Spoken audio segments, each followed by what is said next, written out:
Welcome back. In Alan Milburn's resignation letter, he praised the Education Secretary's commitment to the cause of social mobility, but continued, it has become obvious that the government as a whole is unable to commit to the same level of support. The Secretary of State for Education is, of course, Justine Greening, who joins me now from Westminster. Very good morning to you, Ms Greening. Morning, how are you? Very, very well indeed. I'm wondering about you, though. I mean, you've made social mobility your top priority. Today, your Social Mobility Commission resigned en masse, saying there is little hope of this government making progress. There are ringing endorsements, aren't there? And then there's Alan Milburn.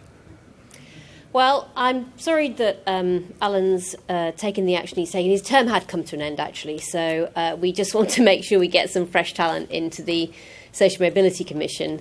But I agree with him how important this area is. It's a huge passion for me within the Department for Education to really drive social mobility, to drive equality of opportunity. What I don't agree with Alan on is the fact that we are doing a huge amount across government. So whether it's in my own department where we're seeing school standards getting better. Last week we heard that 1.9 million more children are in better primary and secondary schools now than in 2010, whether it's looking at the technical education reforms that we're bringing through and T-levels, really mobilising business to give more opportunities to young people on their doorsteps. There's a massive amount going on across government. You look at the budget the week before last on housing, stamp duty cut for first-time buyers. Actually, we're doing a lot to make sure that young people can get on the right track and then make the most of their potential. Sure, but there's a long way to go, and this isn't sure. a country where we have equality of opportunity, but we're setting about making sure that over time we put that in place for the first time. Sure. So you weren't then personally pushing for Alan Milburn's term as chairman to be extended? Well, I'm not going to get into the discussions that sounds like a yes. Yeah, that sounds like a yes to me.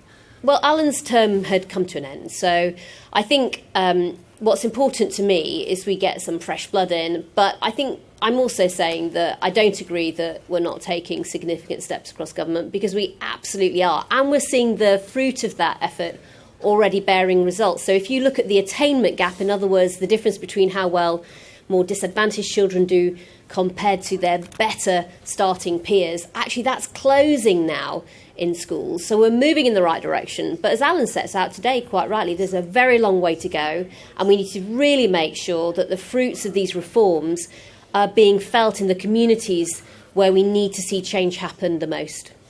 A long way to go is putting it one way. I mean, Mr Milburn said this. The government is understandably focused on Brexit. It does not seem to have the necessary bandwidth to ensure that the rhetoric of healing social division is matched with the reality. I mean, Theresa May made that speech on the doorstep of Number 10 in which she put social mobility at the centre of her government. I'm told that you had that framed and mounted on the walls of your office. I mean, is that hanging slightly crooked today? No, I don't think so. I agree with Alan that we've got a long way to go. But you look at the announcement we're making today on mental health, tackling one of the main barriers, actually, that often holds back young people from doing their best and reaching their potential.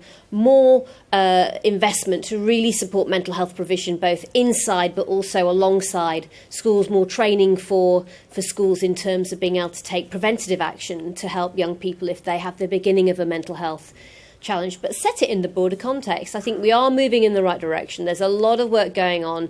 Look at the opportunity areas work, where the Department for Education is on the ground working inside schools to improve standards, but also with communities and businesses to raise aspirations and set sights high. There's a huge amount of work going on. It is a generational challenge. There's no doubt about this. I don't think any of us should accept a country where you have a different shot at being successful purely because of where you're growing up or your background.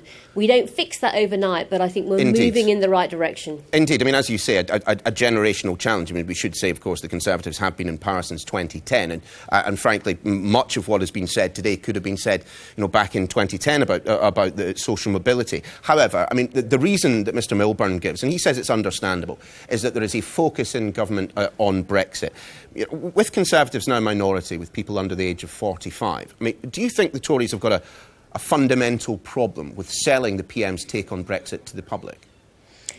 Well, I think she's about to go to Brussels for an important negotiation later this month. But actually, for me, I think Brexit is an enabler to how we make sure that there's opportunity everywhere for young people. I think it really is focusing minds not only within government on why we need to make sure that we're unlocking the potential of every single person in our country, but also business. We held a skills summit in the Department for Education only last Thursday about how we can make sure that business is really partnering with government to offer the opportunities that young people want on our doorsteps. And if we're going to plug the skills gap that we've got, that we've had for many, many years in this country, it will take not just the reforms to policy on introducing T-levels and apprenticeships, but also businesses coming with us on that journey to really be part of the solution for young people. And I think we have got some way to go, but I really do feel the building blocks are there now. We'll only achieve this equality of opportunity that I want to see in our country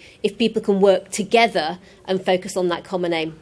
Someone who also has a distance to go, if he wants to get here, that is the US President Donald Trump. Should he be afforded a state visit with all the trappings, given what he has done this week, which is in essence amplifying the views and public profile of a far-right fascist organisation?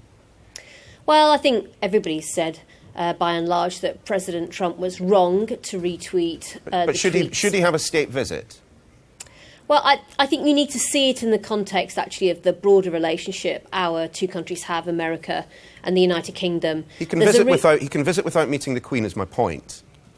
Well, there's a real longevity to it. I think presidents come and go, and we should focus on the broader picture of that important relationship, the fact that America is one of our greatest allies, but we should also reflect on the fact that whatever you may think, anyone's personal view of President Trump, he's the elected head of the American of the US. So I think it's important that we maintain a relationship with America, with the United States. We don't agree with the tweets that he did over the past several days, and we've made that very clear. Some behaviour can be categorised as wrong. Included within that, one presumes, is viewing pornography at work. I don't think that's acceptable. I don't think most employers would think it's acceptable. And, of course, there are clear laws around the nature of viewing pornography more generally. But in terms of Damien Green, actually, let's stick with a hypothetical because we know Mr Green's position in all of this. What would be the internal procedure at your department if a member of your staff was found accessing pornography? Well, there are clear rules for all employers, including the public services. So those would kick into action as they would with any question around employee disciplinary procedures. The question now is whether or not your cabinet colleague has lied, isn't it? His close ally, Crispin Blunt, made the same point on Friday. If he is proved to have lied about any of this now, this is actually entirely, in fact, separate to the issue of watching pornography at work. If he is proved to lie, he has to go, doesn't he? Well, there's a Cabinet Office review into all of this underway. I don't think it's either helpful or particularly sensible of me to preempt what that will come out with. So there's a proper I'm not asking you to process preempt. I'm just saying, if he's lied, he has to resign. Mr Green has been clear about his stance on this, and he's made that clear in the past, and I'm sure Damien will continue to be firm in what he said. Justine Greening, lovely to see you. Thanks very much for being with us. Thank you.